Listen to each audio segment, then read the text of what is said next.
Live from downtown Detroit, home of WDIV and Click on Detroit, Local 4 News at 11 starts now. She's the first child to die from coronavirus here in Michigan.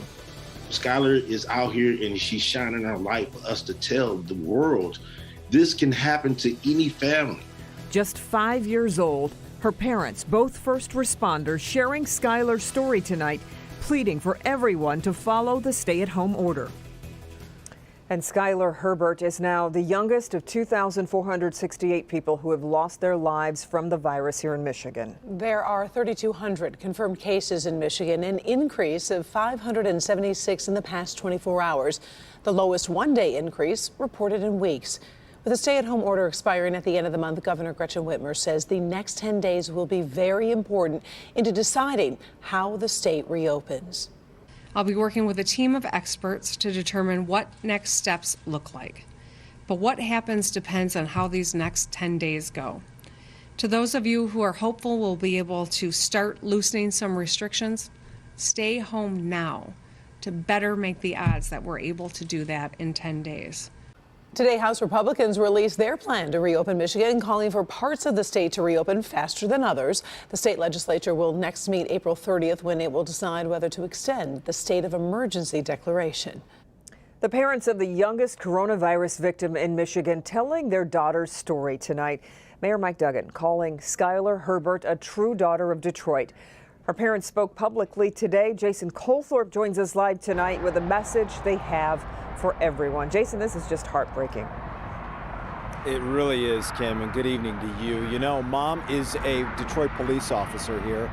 Dad is a Detroit firefighter, so they have seen some rough stuff, but nothing like what they've endured over the last several days. They watched their daughter's vital signs. Some of them peak to the ceiling, others fall right to the floor, and they also saw her for a moment getting better, so they thought, and they also saw the complication that ultimately took her life.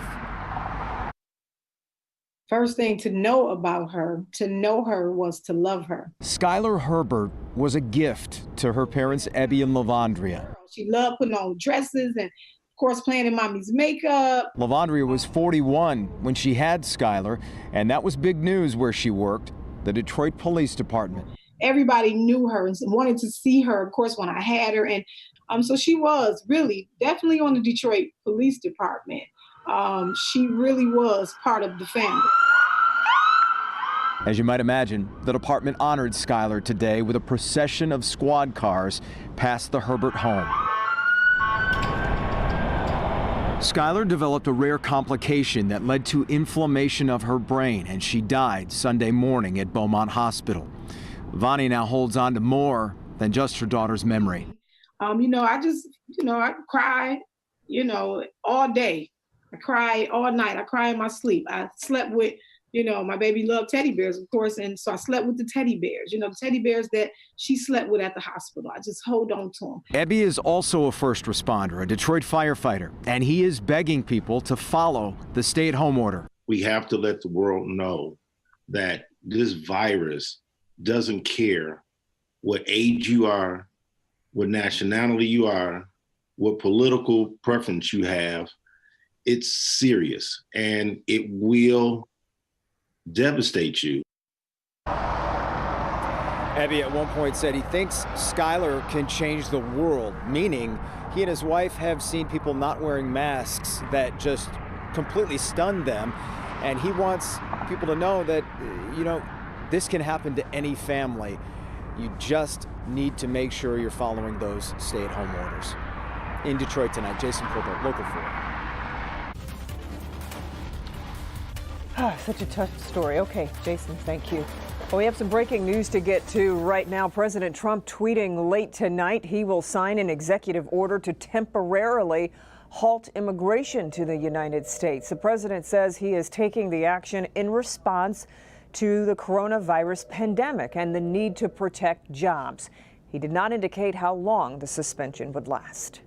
Today, Detroit Mayor Mike Duggan says starting this week, if you are an essential worker, you don't need coronavirus symptoms nor a prescription to get tested at the state fairgrounds. Starting today, we have a major shift in our strategy. For the first time, we are testing without a prescription. It's only being done right now in the city of Detroit because we have the testing capacity. And I've spent a good part of the day on the phone negotiating for more testing capacity. And so here's what we are doing. If you have symptoms and you're sick, you call your doctors. We've got the doctors listed. You don't have to have insurance. You don't have to have a car. We'll drive you. Every single Detroiter who's got any signs of symptoms can be tested tomorrow at the fairgrounds, and we are going to make sure that Detroiters always have first priority to make sure those who are sick can get in. The mayor says they are now offering up to 500 appointments a day at the state fairgrounds for those without symptoms. Well, in the midst of this pandemic, we have a race for the White House underway, and both campaigns will tell you Michigan is critical to their winning math. Former Vice President Joe Biden sat down with our Mara McDonald for a one-on-one interview tonight. Mara, the coronavirus has changed all our lives, and that is especially true for this election. It sure is, Karen. You know, this state is a must-win for both of these men. So how do you do that when you can't really campaign here? Biden speaking to us via a Zoom interview from his basement where it was quiet and no one else was around, so he wouldn't have to wear a mask. I think Michigan and Pennsylvania and Wisconsin are critical states for the general election. Everybody and their brother has asked Biden who his running mate will be, and he's not answering. So I asked something else.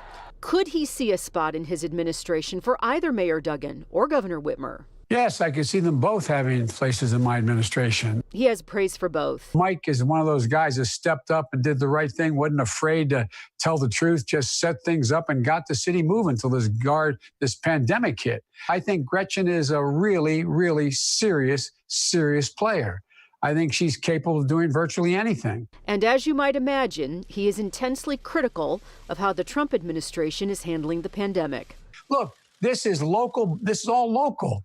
And the tax base is being eroded state and locally. We should be funding significantly more in the stimulus package coming out of Congress to deal with that. And hospitals, local hospitals, they need more help. And what are we doing? Well, we're giving, money to the Kennedy Center and to public TV. And I love public TV. No, I get it. But it's not where it needs to. We need to focus on small businesses, hospitals, and the basic fundamental people who hold our society together. Back here live. So how are either of these men going to get their messages out? Well, you'll remember back in 2016, one of the really smart things the Trump campaign did was relentless rallies in this state that drew thousands of people. There is no opportunity, and likely will be no opportunity, for either of these men to do any of that heading into November. We're live downtown tonight. I'm Mara McDonald. Back to you. Most interesting times. All right. Thank you, Mara. Well, 3 states, meanwhile, announcing plans to reopen their economy, with Georgia beginning to ease restrictions this week. Georgia Governor Brian Kemp says gyms, bowling alleys, hair and nail salons can all reopen this Friday. Then on Monday, movie theaters and restaurants will reopen, with bars and nightclubs staying closed for now. Susan McGinnis joins us with how other states are planning to reopen. Tonight, President Trump insisting the U.S. is in very good shape when it comes to coronavirus testing, downplaying governors' pleas for federal help. It used to be ventilators. Now it's testing.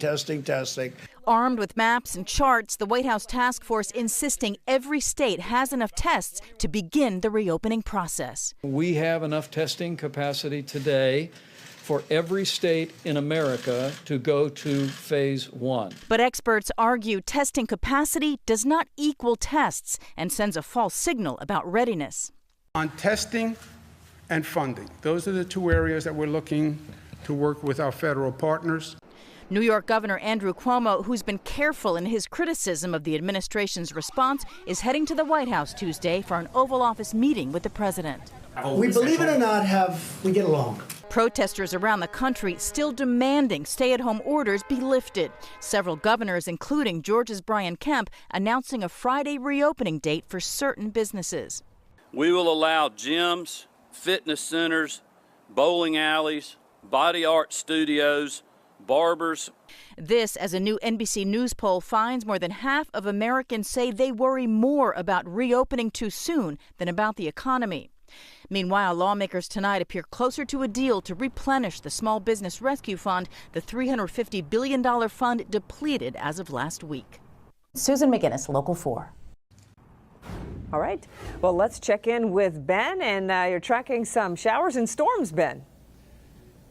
Yeah, we got a line coming in from the west, Kim. It's not very big. It's not going to last very long, and by the time we get up, it's going to be all gone. But you can see it on 4 Live radar.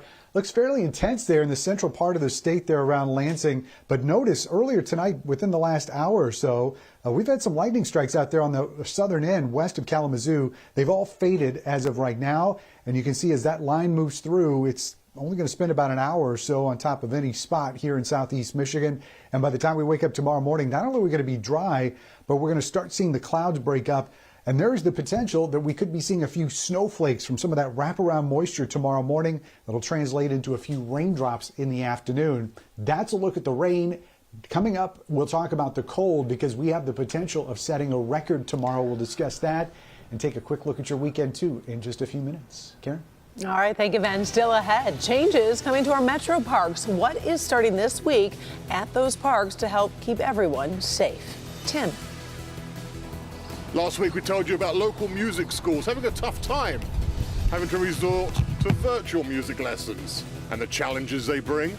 Well, tonight... This is Music of the Night by Andrew Lloyd Webber from Phantom of the Opera. We'll introduce you to one local octogenarian who's fulfilling his childhood dream. And coronavirus isn't going to stop him.